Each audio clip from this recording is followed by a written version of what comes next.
আব্দুল মুত্তালিবের সামনে মেয়ে যখন হাজির হয়ে গেল, আব্দুল মুত্তালিব ডাক দিয়া বলেন, আব্দুল ওয়াহাব জুহুরি,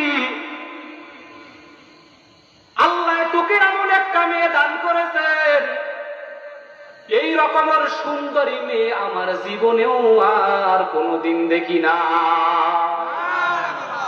তুই যেই রকমের বলছিলি, যেই রকমের সুন্দরের কথা বলছিলি, ওর চাইতেও আমি আব্দুল মুত্তালিব মনে করি কোটি কোটি গুণেও সুন্দরী আমিনা অনেক বেশি।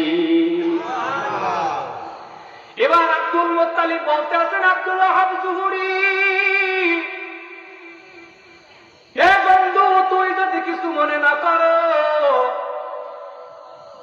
তাহলে তোর পায়ে হাত দিয়া বলে যাই, আমার সন্তান আব্দুল্লাহর জন্য তোর মেয়েকে নিতে চাই। বলে, বন্ধু, এইটা কোনোদিন সম্ভব নয়, এইটা দোস্ত কোনোদিন সম্ভব হবে না। কারণ অন্য অন্য দেশের ভিতরে সন্তান যখন, ছেলে যখন বিবাহ করানো হয়, তখন ওই সমস্ত সন্তানদেরকে মেয়ের বাড়ির থেকে মেয়ের ওজন পরিমাণ টাকা ছেলেকে দিতে হয়।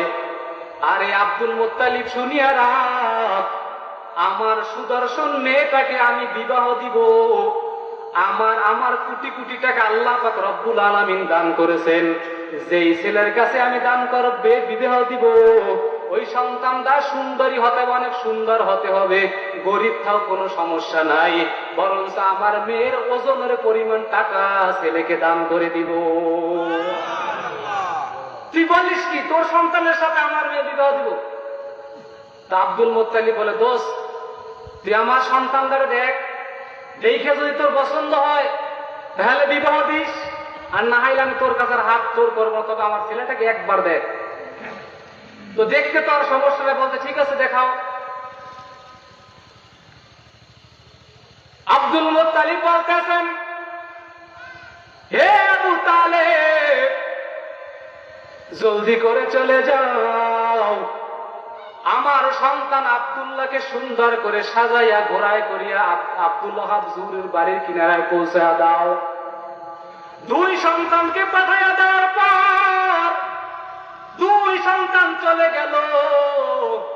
যায়া বলতেছেন, হে আব্দুল্লাহ, তাড়াতাড়ি করে রওনা দাও।